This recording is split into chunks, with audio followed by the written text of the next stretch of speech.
na code. Tulijaribu kukusanya signature milioni 2 peke yake, tukashindwa. Na wale tulishindwa nao ndio sasa wanataka signature milioni 10. Wataweza kweli? Ni ngumu.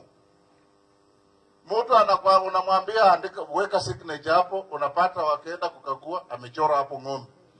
Mwingine unamwambia weka signature, amechora hapo mbuzi.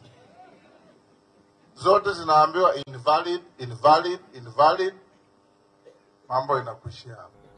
Na mimi nataka kuomba ndugu zangu, mimi nimefanya kazi tamu 2 na ndugu yangu Raila. 2013 nilikuwa na yeye kila mahali, 2017 hivyo hivyo.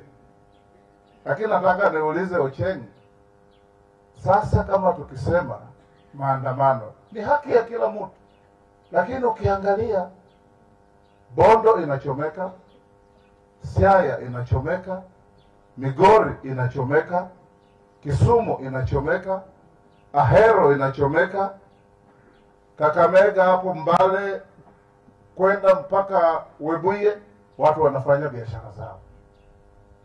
Bungoma watu wako kwa biashara zao. Nikaambiwa Kondele hakupitiki, Nyamasaria haipitiki, Kisiani haipitiki. Those are the only 3 outlets I know.